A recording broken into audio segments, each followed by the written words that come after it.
कौन बनेगा मुख्यमंत्री देख रहे हैं आप। तेलंगाना की राजधानी हैदराबाद में मैं इस वक्त मौजूद हूं और यहां हैदराबाद में कांग्रेस विधायक दल की बैठक चल रही है। पर्यवेक्षक मौजूद हैं और हर जगह इस वक्त इसी तरीके से मंथन चल रहा है, कौन बनेगा मुख्यमंत्री, इसी को लेकर पार्टियों में चर्चा हो रही है। छत्तीसगढ़ से आपको अपडेट देती हूं। पूर्व मुख्यमंत्री प्रदेश के रमन सिंह सीएम बनने को लेकर एबीपी न्यूज पर रमन सिंह की तरफ से बड़ा बयान दिया गया है। वो कह रहे हैं कि 2-3 दिन में विधायक दल की बैठक होगी और उसके बाद नेता के नाम पर मोहर लगा दी जाएगी। और बड़ी बात रमन सिंह की तरफ से यह भी कही गई है कि सरकार बनने के बाद जो पिछली कांग्रेस की सरकार थी, बघेल सरकार थी, उस दौरान जो भ्रष्टाचार हुआ है उसकी जांच करवाएगी नई बीजेपी सरकार। सुनिए सचिन कुमार के साथ ये खास बातचीत। पहला सवाल जो अब चुनाव के बाद हर जगह पूछा जा रहा है, चीफ मिनिस्टर, आप 3 बार स्टेट को लीड किया है आपने, तो आप एक ऑब्वियस चॉइस जो है होने चाहिए अब लीड करने के लिए छत्तीसगढ़ को। छत्तीसगढ़ में भारतीय जनता पार्टी की स्पष्ट बहुमत की बन चुकी है और 54 हमारे विधायक जीत के आ चुके हैं। भारतीय जनता पार्टी में परंपरा रही है 2003 में, 8 में, 13 में कि हमारे विधायक दल की बैठक होती है। विधायक दल की बैठक में विधायकों के साथ बैठते हैं, केंद्र से पर्यवेक्षक आता है और पर्यवेक्षक की उपस्थिति में विधायक दल का नेता का चयन होता है। जो विधायक दल का नेता बनता है उसके नाम दिल्ली भेजा जाता है और कहीं न कहीं उस व्यक्ति के नाम पे मुहर लग जाती है। तो आज कोई मुख्यमंत्री का कोई दावेदार या कोई प्रत्याशी ऐसा कुछ बीजेपी के अंदर नहीं है, ना कोई कंपटीशन है। केंद्रीय नेतृत्व जिसको भी तय करेगा उसके ऊपर मुहर लगेगी और हम सब उसके लिए काम करेंगे जो उसका भी नाम आता है। चुनाव में आप पार्टी का सबसे बड़ा चेहरा थे राज्य में, एक तरह से आपके चेहरे के ऊपर चुनाव स्टेट में लड़ा गया है, तो ये जो है बार बार जो है पूछा जा रहा है क्योंकि ऑब्वियस चॉइस जो है आप होने चाहिए। जिस तरीके से इलेक्शन लड़ा गया और जो हम यहाँ भी देख रहे हैं, आपके घर पर भी देख रहे हैं, जिस तरह से आपको मिलने वालों का तांता लगा है, तो लोग भी आपको जो है एक ऑब्वियस लीडर के तौर पर देख रहे हैं।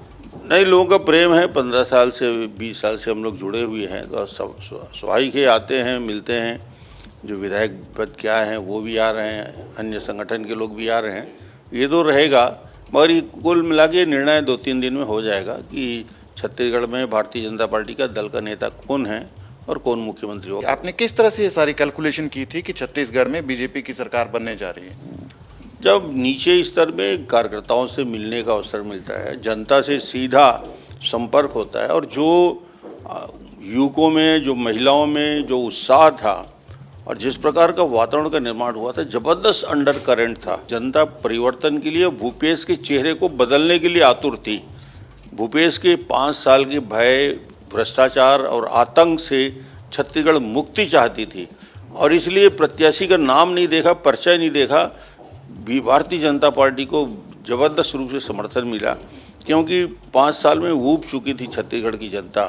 पूरे डेवलपमेंट रुक गए थे, सिर्फ भ्रष्टाचार का काम हो रहा था और छत्तीसगढ़ में जिस प्रकार के शासन चला उसको बदलाव के लिए हुआ है और मुझे लगता है कि छत्तीसगढ़ की जनता ने एक सबक सीखा। ना इन्होंने जन घोषणा पत्र को पूरा किया, ना छत्तीसगढ़ के डेवलपमेंट के लिए, विकास के लिए कोई कार्य योजना बनाई। अपने एलिगेशंस लगाए हैं, चाहे वो ऐप वाला इशू है, चाहे बाकी करप्शन के इशू हैं।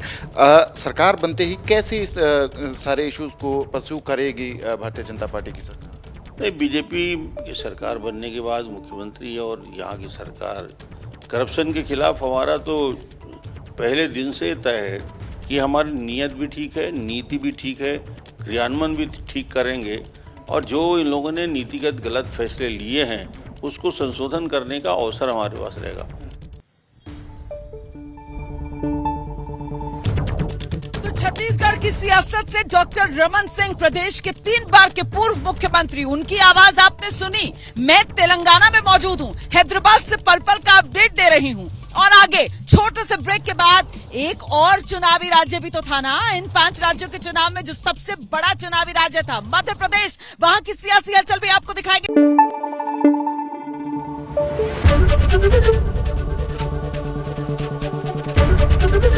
एबीपी न्यूज आपको रखे आगे।